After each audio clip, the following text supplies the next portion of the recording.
And we are back to the introduction of the Spirits book.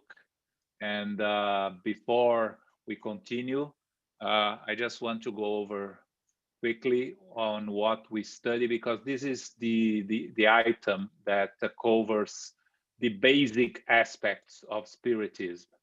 Um, that tells us in the introduction what Spiritism is all about. So we discussed about God being the supreme intelligence, the primary cause of all things. We discussed the spiritual world, which is the original and eternal world, making the physical world secondary and temporary.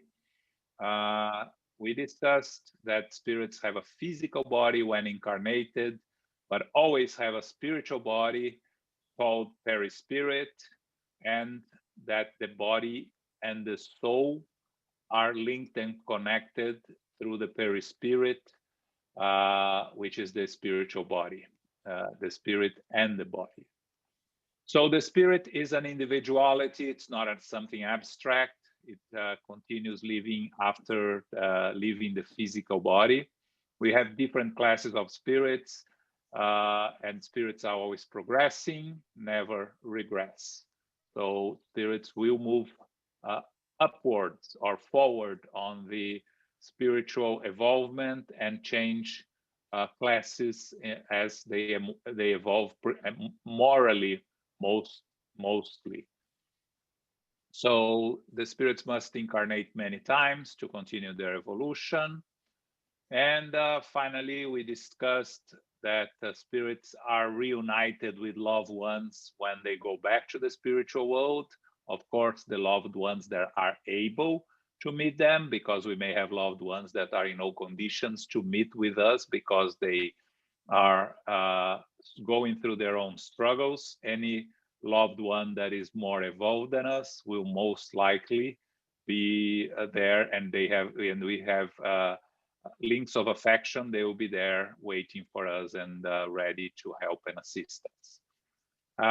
As we go back to the spiritual world, we are able to recall previous existences according to our needs.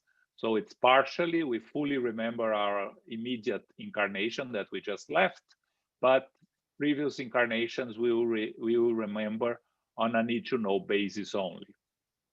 And incarnated spirits are those living in the physical world are under complete influence of matter, but the more elevated they are, they have more it's more easy for them to detach from the physical body during either their sleep or even through states of meditation or elevation, mental elevation, to communicate and to enter into contact with the spiritual world and maybe with their loved ones. Okay, so we stopped here, and we are going to start here where it says incarnated spirits live in the different worlds of the universe. Okay, Paco, you're reading for us? Of course, my honor and pleasure. Incarnated spirits live in the different worlds of the universe. Wandering spirits, although they are not incarnated, do not dwell in any fixed region. They are found throughout space and all around us, seeing us and interacting with us on a constant basis. They constitute an invisible population that is constantly active around us. Okay, so Spirits let's incessantly. just a Okay, sec, Paco. that's yeah. Okay, that says yes. Very good. Yes, very very good. It's very Yeah. a So lot there. so here is the first uh, inkling that there are more than one, that Earth is not the only inhabited place in the universe, that spirits, incarnated spirits, live in the different worlds of the universe. Later, we're going to find that, later in the Spirits book, that all worlds and stars are inhabited by spirits, not all of them by incarnated spirits. but we are going to find spirits everywhere in all planets and all stars. Of course, for us to understand this, we have to detach ourselves from the idea of the human physical body, because we know that the human physical body is appropriate for incarnations on Earth. Incarnations on different planets will have different physical bodies if there is an incarnated. If there are no incarnated spirits, only errant or wandering spirits, then there is no physical body, there is only spiritual body. Okay. And then Kardec tells us here that spirits are not do not dwell in any fixed region. And by that, it's very important to understand here that less evolved spirits are pretty much stuck where they incarnate. So we see this in the book Evolution in Two Worlds by André Luiz, when he tells us that primitive spirits, the process of incarnation and discarnation is a quick process. We go back and forth very quickly, and the primitive spirits, for their lack of knowledge and their and because they are afraid of the unknown, they are like little child, they will stay very close in the spiritual world where they incarnated. We go a little bit further to André Luiz living in Nosso Lar, and we know that Nosso Lar is a spiritual city above the city of Rio de Janeiro in Brazil. And André Luiz used to live in Brazil, in Rio de Janeiro, when he was in his last incarnation before had this experience. So we see there that we would tend to go to a spiritual place where we feel comfortable, where we feel connection, where when we go back to the spiritual world. Now, as we evolve, we are more evolved, then we are not really connected to any special physical place. We can go into spiritual colonies that we have very little knowledge or understanding, but that they are not linked to specific cities, countries, or places. They are more evolved and more universal places the more we evolve. So we see a little bit of a description of Alcione in the book Renunciation, living in a more evolved place and coming to incarnate on Earth. Emmanuel describes the conversations that she had in the spiritual world when she decided to reincarnate on Earth. It's very interesting. So she's living in a different world. But basically, at our level of evolution, we have many incarnations on Earth, and we continue to be around us. So that's what they are telling us here when they constitute an invisible population that is constantly active around us. And we have only to read André Luiz books to understand that they are constantly around us and really living amongst us in the spiritual world, in the physical world. And we see some Hollywood movies like Ghost describing the spirits living amongst us, and they are not very far from truth. The others, the Ghost, and especially the Sixth Sense. So they describe very well spirits around us, and that they're sometimes their inability to understand and how this works, and that's a general inability that we have of understanding life in the spiritual world. So what Spiritism brings to us is the understanding of the spiritual world. So it will allow us to be more prepared to deal with what we are going to face when we are arriving at the other side, even if in the beginning is going to be a little bit confusing. But once the confusion subsides, we are going to be more comfortable because we are more prepared to deal with it. Now, where we're going to find ourselves depends on our moral evolution. Okay. Questions, comments here? Anything? Can you go over a little bit more on that line that says, "Do not dwell in any fixed region"? Because yeah, that's just telling us that spirits are not bound to stay anywhere that specifically, that they are free to move around, but it depends on their knowledge, understanding, and ability to do that. So a primitive spirit will be very close to where they had their last incarnation. You know, if they lived in the forest, they'll be in the forest there, waiting for the next reincarnation. Now, a spirit like André Luiz's mother, for instance, that lives in a more evolved spiritual colony, she's not.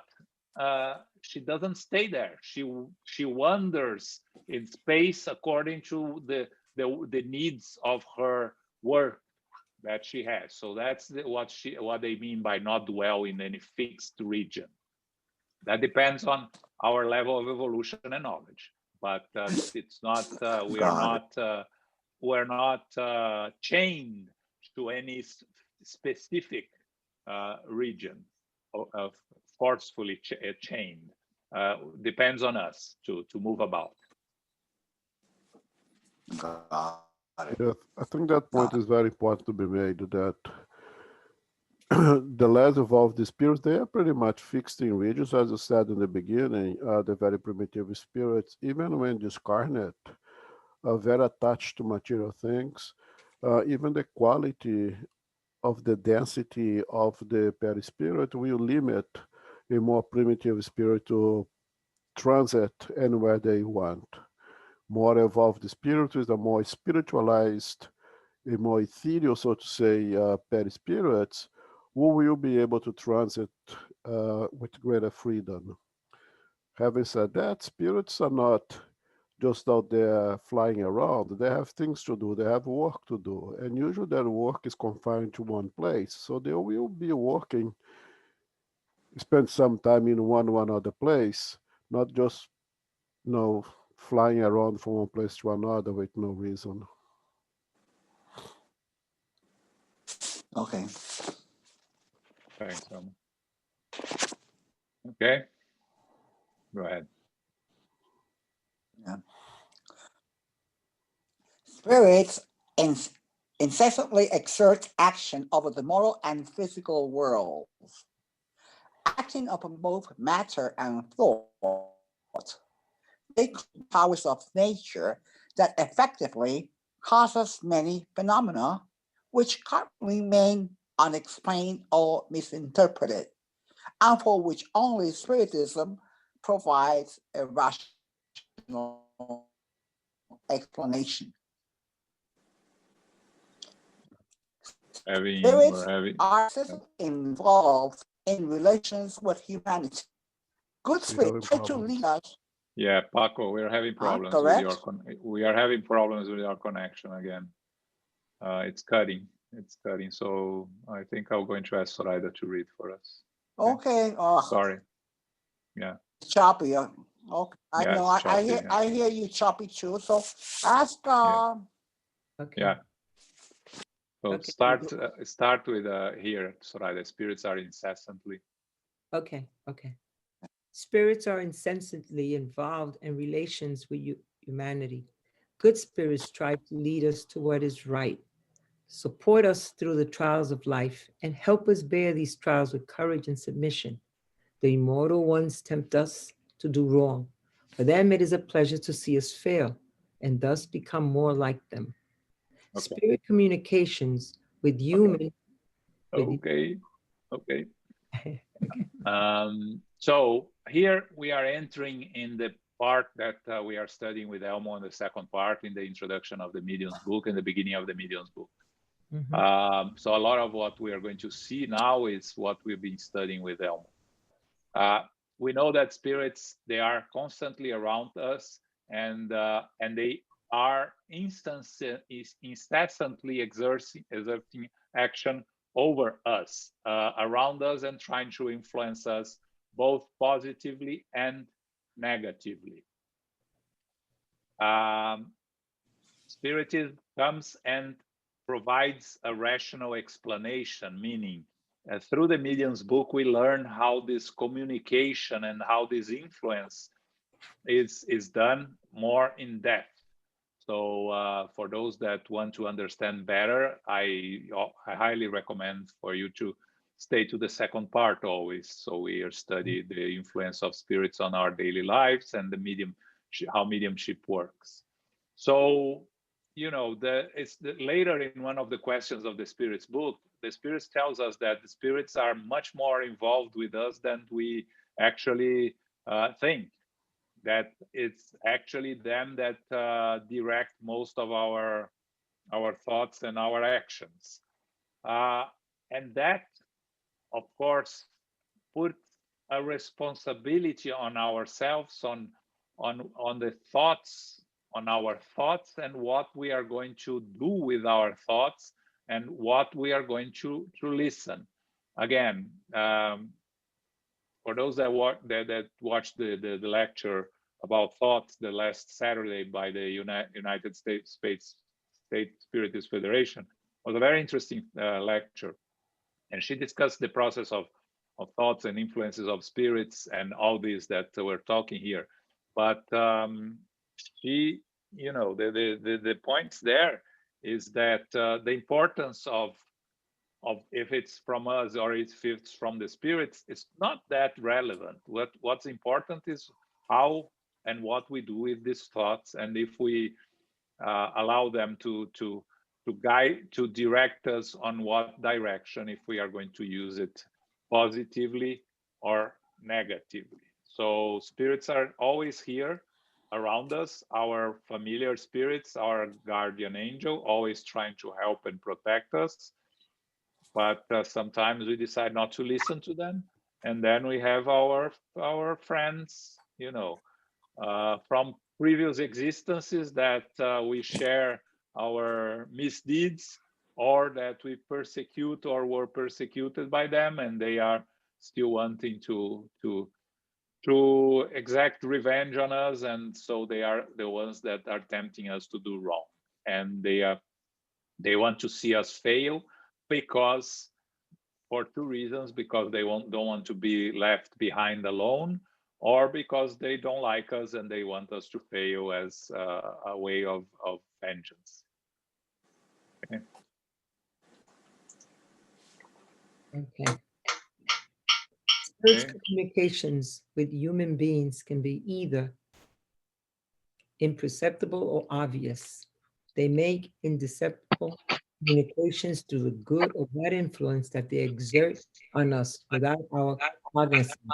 It is our duty to distinguish between good and bad inspirations by exercising our judgment. Obvious communications take place by means of writing, speech, or other physical manifestations, usually through mediums who serve as their instruments. Spirits express themselves spontaneously or in response to being contacted. All spirits may be contacted, from those who have animated the most obscure individuals to those who have been the most famous characters, regardless of the time period in which they lived. Even our relatives, friends, and enemies may be contacted. Through written or verbal communication, we obtain guidance, information regarding their situation beyond the grave, their thoughts regarding us, and whatever revelations they're allowed to make. Okay. Mhm. So again, that's what we are studying on the second part. So the spirit's communications can be imperceptible, which is the spiritual influences that we all have, because as Kardec says, we are all mediums. But what we normally study through the medium's book is what we call the so-called ostensive mediums, the mediums that are able to serve as an intermediary between the spirits communicating and the physical world. But in terms of entering into contact with the spiritual world, we all do it. So we are all, in that sense, we are all mediums. But if the communications are obvious, meaning they are done through mediums, that's when you have the communications through writing, through speech, or other physical manifestations, which is what we are studying in the Mediums book. And then the spirits talk about evocation here, or the spontaneous communication. And Chico Xavier used to say that the phone only rings from there to here, not from here to there. And with that, he meant that the evocation, it can be done, but you never know what you are going to get, because you may evoke Abraham Lincoln, and a spirit that pretends to be Abraham Lincoln comes and gives a communication, and in the middle of some useful things says a lot of not very useful things. So the risk of evocation is that you don't really know which spirits are going to come. And when you try to call your loved ones, you run the risk of them not being able to come to communicate with you for different reasons, and that may cause them to feel to cause anguish on them, because they know they're being called, but they don't have the ability to come for several different reasons that can be. So that can be a frustration on both sides. On our works, mediumship works that we do at our center, which are rescue mediumship work of our work of disobsession, we never evoke any spirit. We receive the spirits that are brought to us through the spiritual directors of our meetings. Sometimes we receive spirits that will give messages and sign their names, but most of the time we're talking with spirits, with suffering spirits that need our help and assistance. So evocation is not something that we normally do.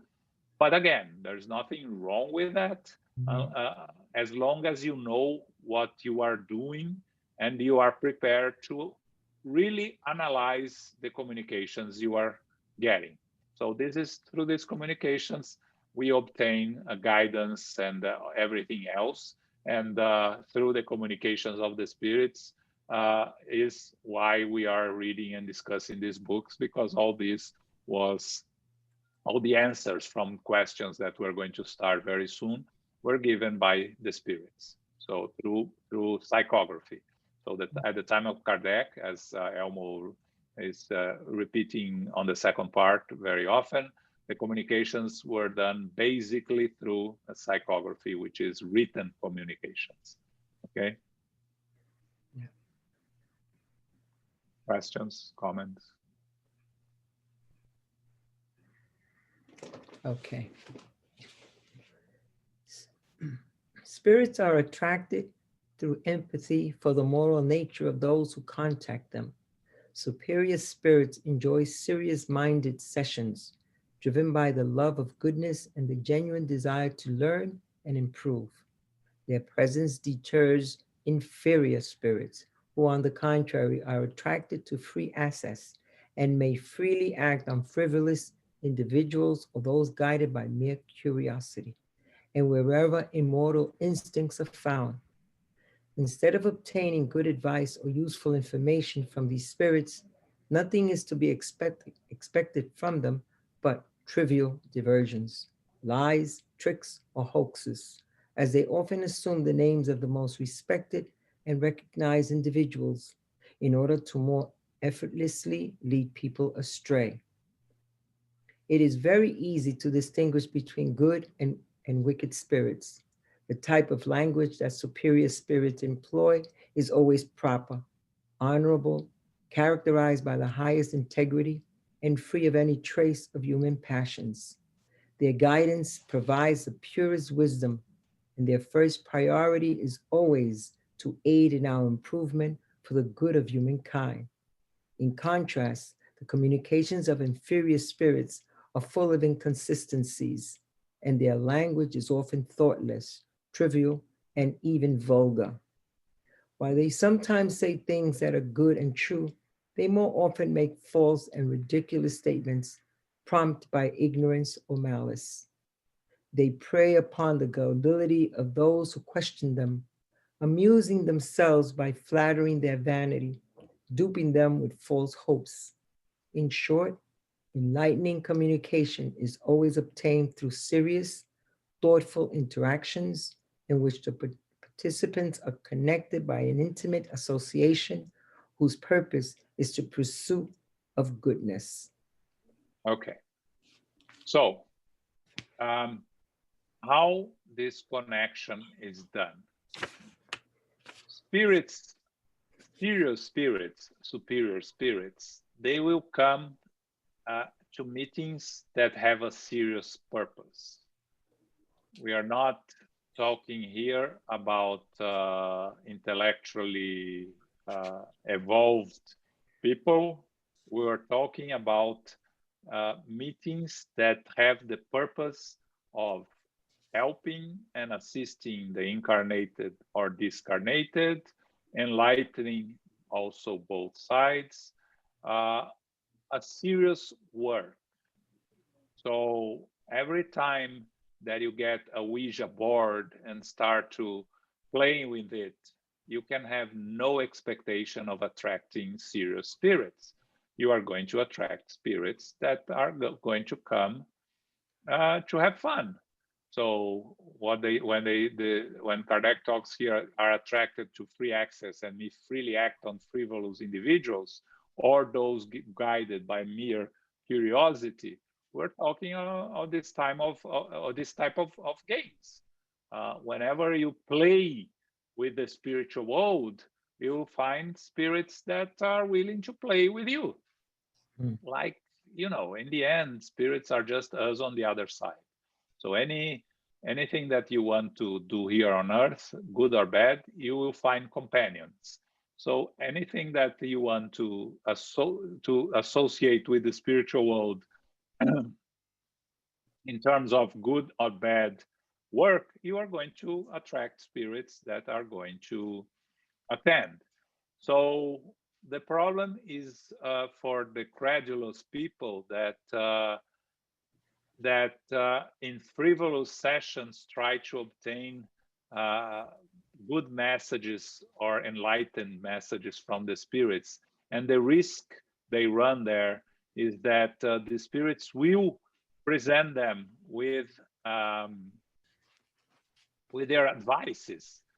And their advices probably are not very useful. They may be misleading. They may, present diversions and other things like that. So how do we distinguish between good and wicked spirits? And Kardec tells us it's by the language they employ, because superior spirits will always employ short messages, direct to the point, and always proper, honorable, characterized by high integrity and without any human passions. Superior spirits will never tell you what to do. They will inspire you with uplifting messages. Whenever you see a message that the spirit says that we should do this and we should do that, it's very likely that it's a less evolved spirit pretending to be an evolved spirit. We are the ones that like to give orders to others. So when we go back to the spiritual world, we continue wanting to give orders to others. And if we have the opportunity of those that are going to listen to us, especially those that are gullible more to these influences, they will find spirits that are willing to follow them. So again, in doubt, just put it aside and wait for a better understanding. And that's one thing that Kardec told us. It's better to reject 10 truths than to accept one lie. Again, as I mentioned before, it took me a long time to understand this, because how can you reject truths? But truths will stay there. They will continue to be truths. And if we are not prepared to listen to them now, eventually we will, because they will be always there. But a lie can cause a lot of damage and can cause a lot of problems and can deviate us from the right path and causes us a lot of pain and a lot of struggling to go back to the right path. So if we receive a message from the spirits and we are in doubt if it is good or not, just leave it aside. And for those that are that read Spiritist books received through spirits, and sometimes we are very concerned about the quality of these books. Again, there are so many proved books that we can study. Chico Xavier has more than 400 books. Divaldo has more than 200 books. Kardec himself has 30 books. So Leon Denis, who is 175 years next year, so we'll have a lot. We'll talk a lot about him next year. Has many books, many of them published in English already. So we have a lot of good books to read and that we can trust, that we can read without being concerned if what we are reading is true or not. So, you know, if we are not comfortable with what's being shown, exposed, written in a message or in a book, let's leave it aside for a time where we are better prepared to analyze. Again, we're talking about books, messages received from spirits. When we're talking about books outside Spiritism, we have to have our own judgment and our own analysis, right? There are many very interesting books, spiritual books that have nothing to do with Spiritism, but they are very good reads. The book that comes to mind is the book from Dr. Eben Alexander, that a neurologist that stayed in a coma for a while, in a very deep coma, and they had a beautiful experience in the spiritual world and came and wrote a book about it. So it's a very interesting book, and it changed his life, and many people are read his works and go to his lectures. So, you know, there is a lot of interesting things out there, but it's very important to be very careful not to be prey of these inferior spirits that especially want to cause divisions amongst us, to create disharmony, because as we are doing a good work, we are bothering those that do not want us to evolve. And we receive actually a lot of spirits on our Monday meetings, the mediumship meetings, complaining and threatening us because of the work we do, saying that we are disturbing their work. And we see that when it's a proof that the work that we are doing is an effective work. That's a work that is of assistance, and that's the idea here. Okay. Yes. Questions, comments, Elmo? It's your mediumship, out of your mediumship classes here. So if you want to say something here, please feel free. No, I think for now it's well covered. If I accident too much, gonna get out of the topic. I think it's important to keep in mind that there is degrees of mediumship, so we are being bombarded by spiritual energies and influences, but does not make us ostensive medium. That when you use the word medium over there is someone with a more open window to the spiritual plane, so to say. but we are consistent being influenced by spirits. And of course, we make choices. Who do you want to be our companions, and what do you do with the informations, with the inspiration that you receive from them? Thanks. Mm. Anyone else? Okay. Okay. The moral philosophy of superior spirits may be summed up as that of Christ in the gospel proverb: do unto others as you would have them do unto you. In other words, do good to all and wrong, do, do unto others as you would have them do unto you. In other words, do good to all and wrong to no one.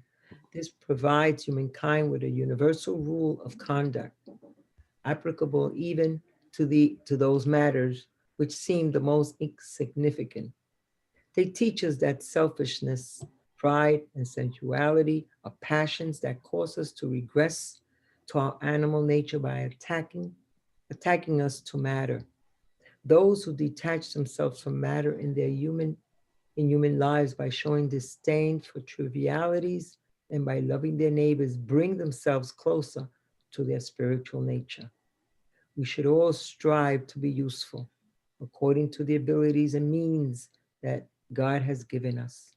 The strong and the powerful must help and protect the weak, while those who abuse their strength and power to oppose their fellow human beings violate God's law. They teach us that nothing is hidden in the spirit world, that hypocrites are exposed, and that everyone's wrenched deeds are disclosed. The inevitable and perpetual presence of those whom we have wronged during our human life is one of the punishments that await us in the spirit world. The lower or higher classification of a spirit directly correlates to experience of sufferings and joys unknown to us on earth. They also teach us that there are no unforgivable mistakes which cannot be erased by atonement.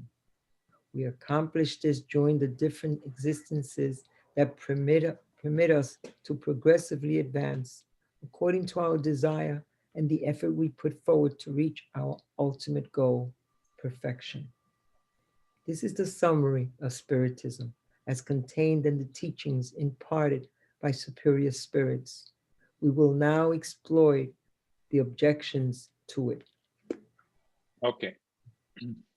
So, wrapping up what we've been studying, what Kardec tells us here is that the moral philosophy of the superior spirits, of course, follow the teaching, the basic teaching of Christ that says, "Do unto others as you would have them do unto you." Yeah. So, do good to all and wrong no one. It's a universal rule of conduct, is the universal law, the teaching, the basic teaching of our master, and that we should use at all moments of our lives. So the human imperfections that we still have, and they say here, selfishness, pride, sensuality, these are passions that makes us more connected to our animal nature and attaches us to matter and prevents us from spiritual evolution. So, in terms of overcoming these imperfections, is the task that we have here on our incarnation for us to evolve, to be able to evolve. So those that are able to detach themselves from matter by trying to help others and trying to be useful are those that are going to achieve spiritual evolvement. Now, that does not mean that we should leave everything behind and go isolate ourselves. It's really the opposite. We have to leave the physical world. We have to provide for our own necessities so we do not become burden to society. And we have to find a level of comfort in our living situation that allows us to be of service to others. Because if we are struggling to make ends meet and we spend the whole time worrying about where our next meal is coming from, it's very difficult for us to be useful to others. So there is nothing wrong in trying to achieve a comfortable life, and comfortable here is a different concept for each one of us. But so as long as we do not become attached to the things we have, because if we become attached, when we go back to the spiritual world, we will miss dearly things that we become attached. Again, attached to things, not to people. Excessive attachment to others also creates problems for us. But Exactly. loving connection to others help us grow and help them grow.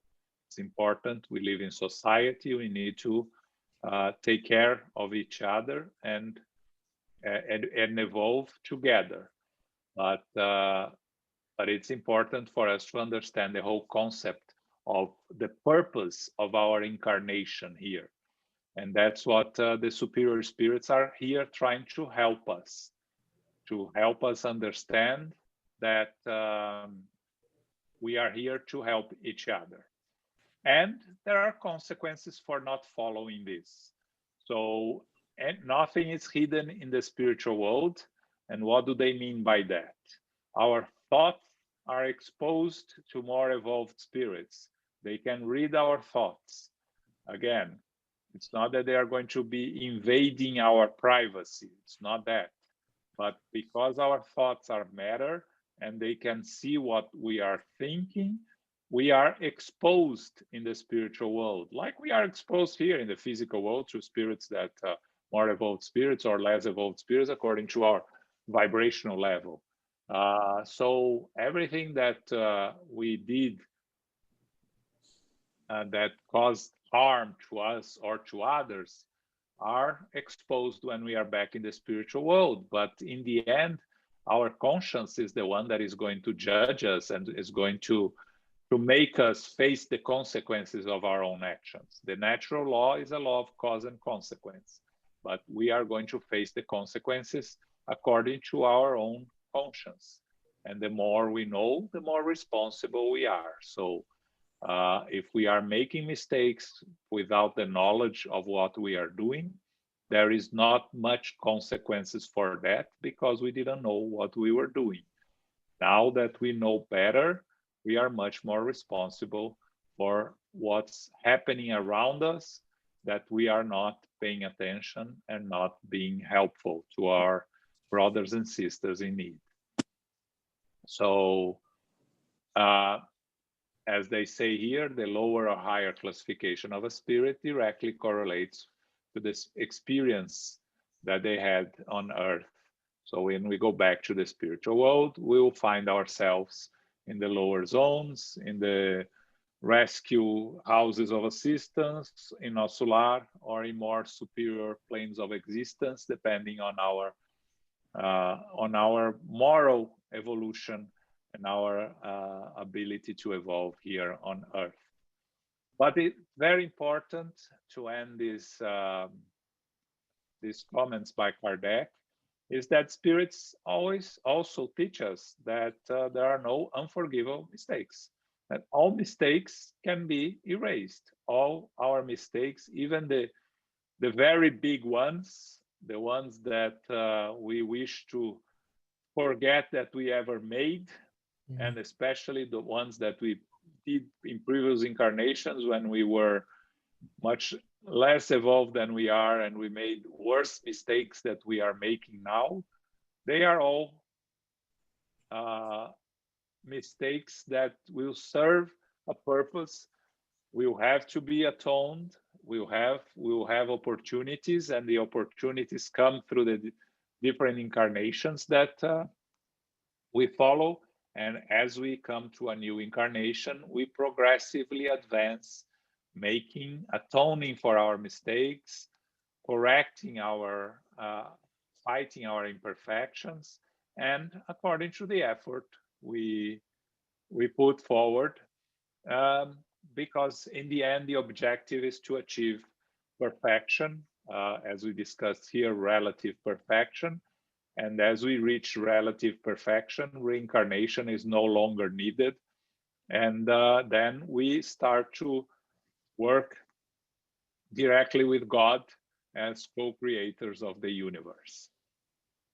Okay. Okay, a lot to digest here. This is what is Yeah. the summary that Kardec presented to us in Spiritism, the things I read in the beginning. It took us 3 weeks to go through it because it's a lot of stuff and really is the basic ideas on Spiritism. And we are not going to start item 7 because we are going to be off for 2 weeks. So we are going to leave item 7, which is, basically Kardec talks about those that oppose Spiritism and why their reasons are not very convincing. The choices of opposition are not very believable because they come from the wrong angle. But so going back to what we just finished, let's use the last 10 minutes for questions, comments, and feel free. I have some questions. Go ahead, Okay. Paco. We're saying that we cannot go backwards. We cannot regress. Then we can only go forward. Yes. But we can get kind of stagnated.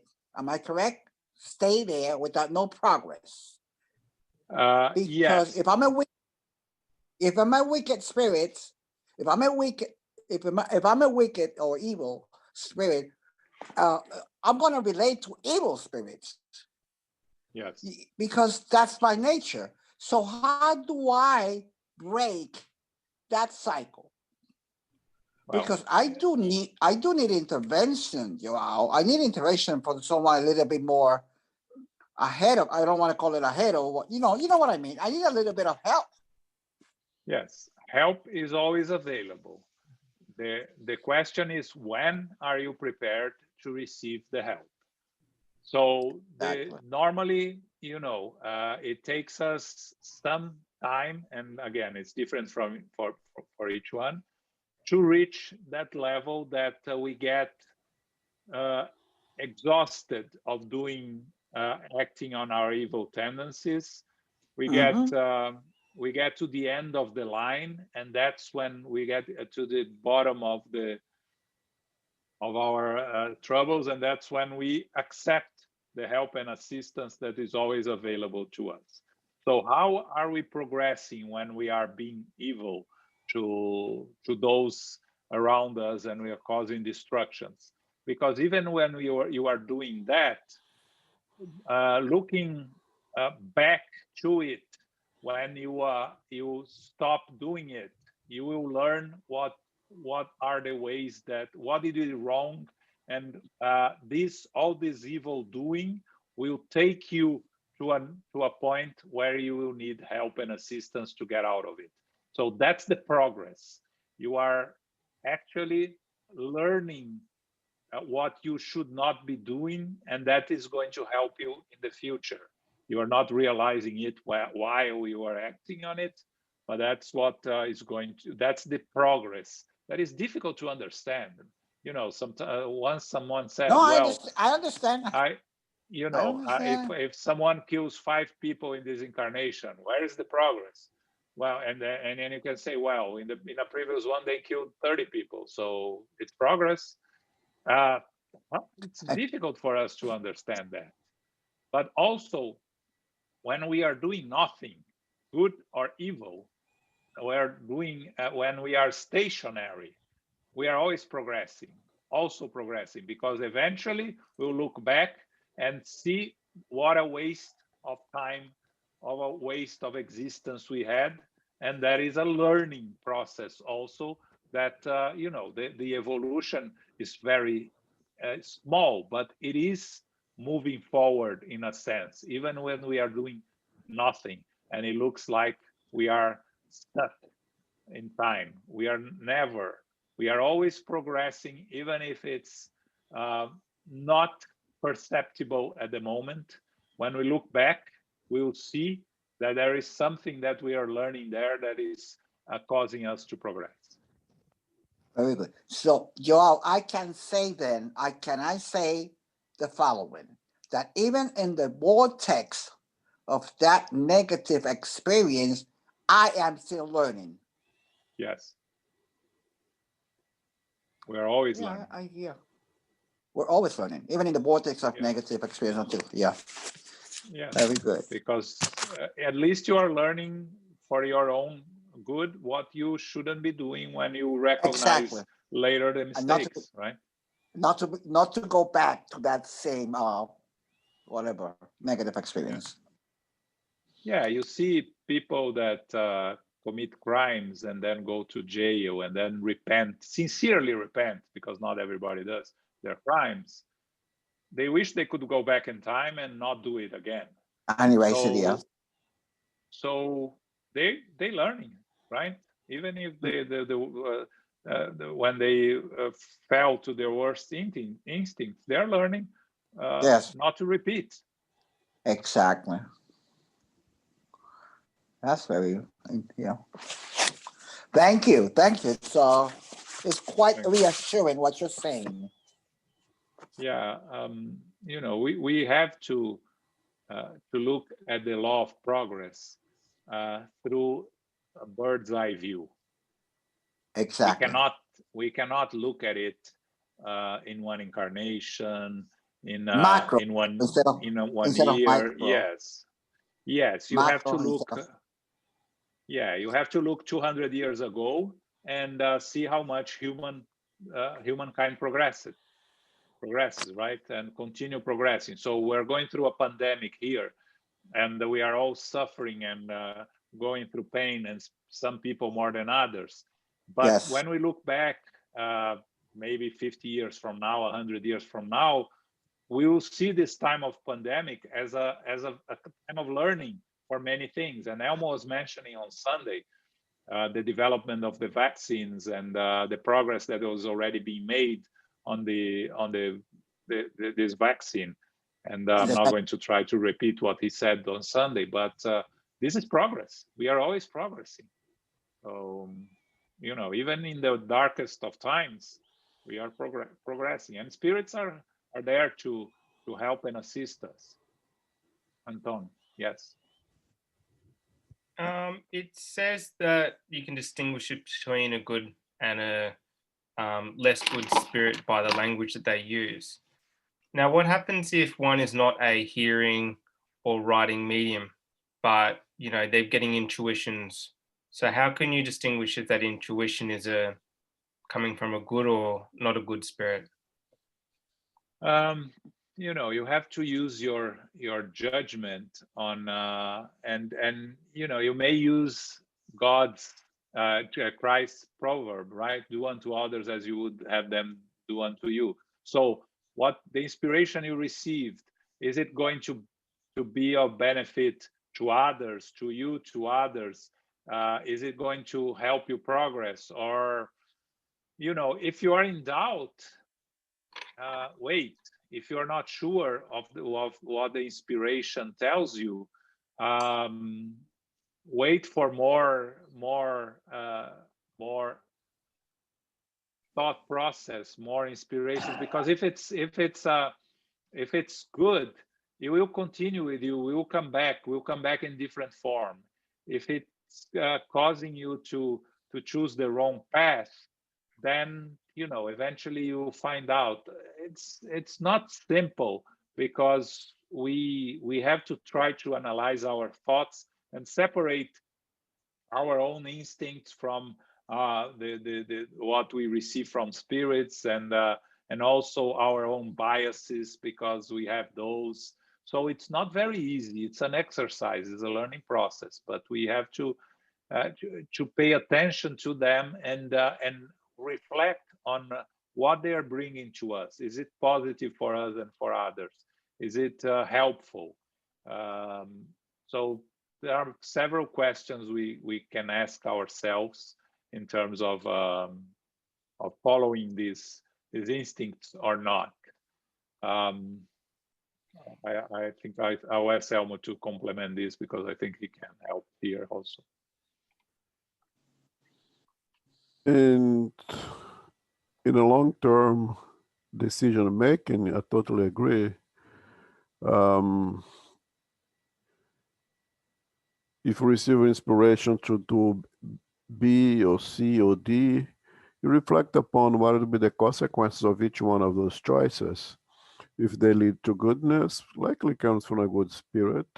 If it doesn't lead to goodness, probably come from a less evolved spirit. And that is the need of us ourselves to evolve, to progress morally, at least enough to be making this judgment.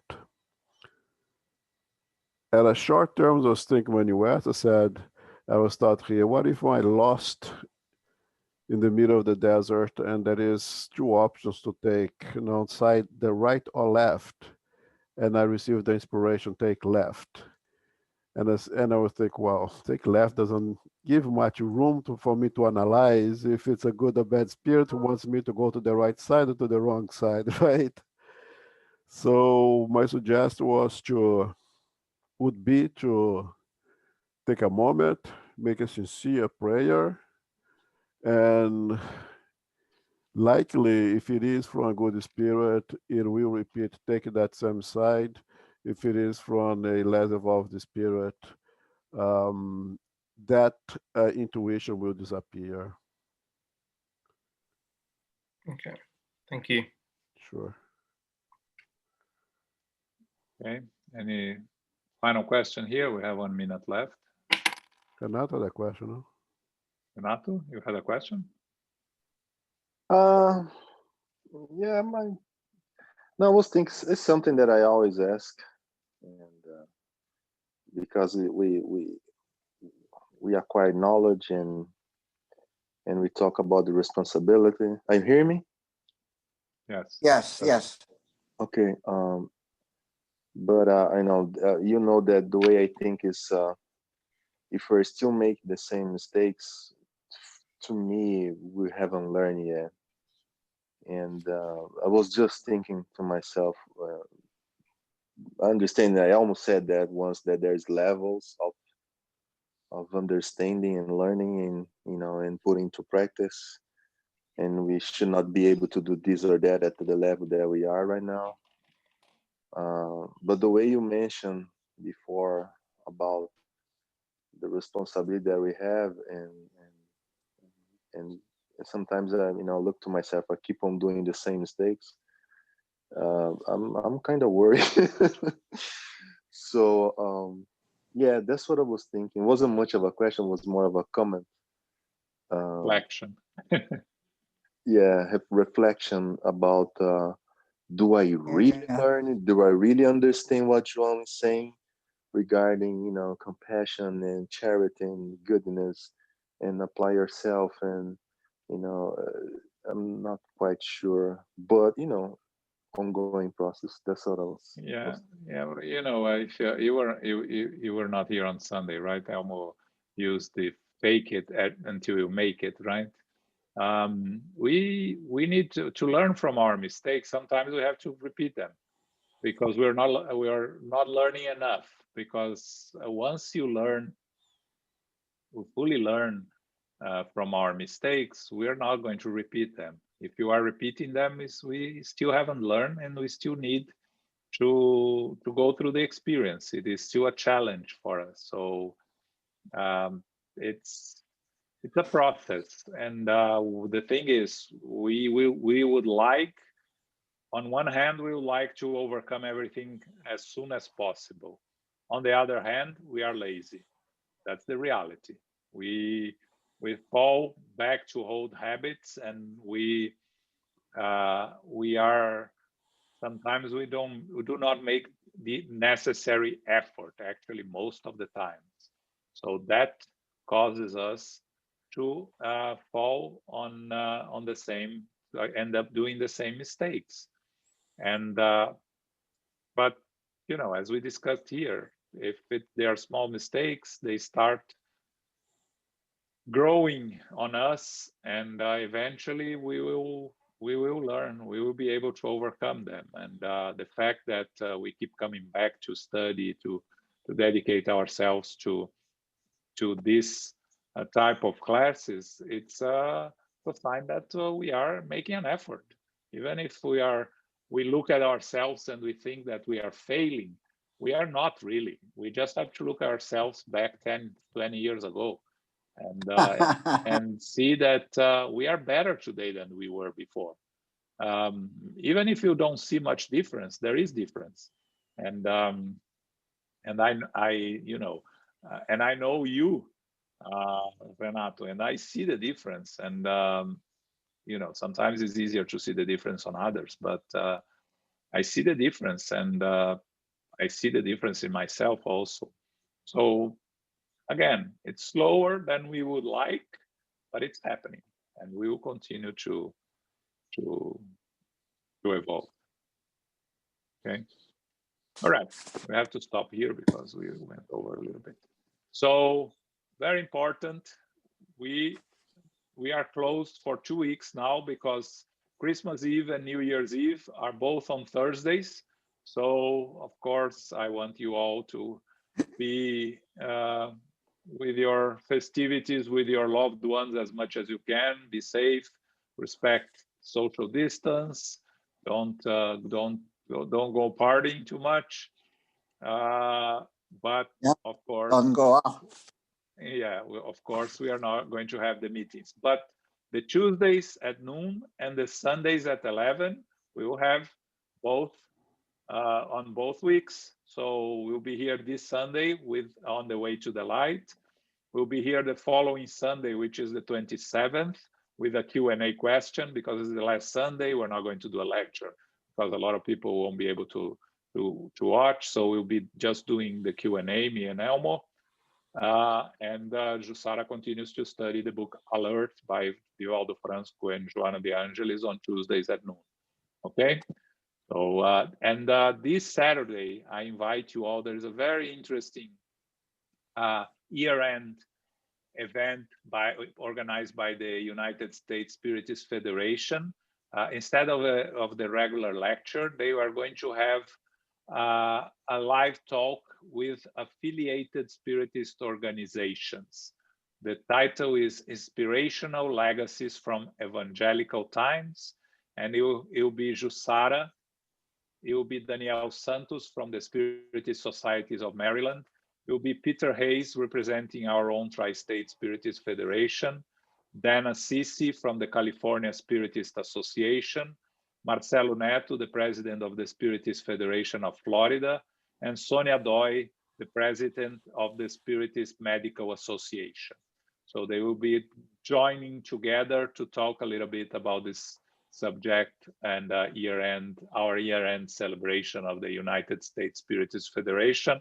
You can watch it live Saturday, 11 a.m. Eastern Time through the Facebook of the United States Spiritist Federation, the YouTube page of the United States Spiritist Federation, or YouTube of the International Spiritist Council called TVSA.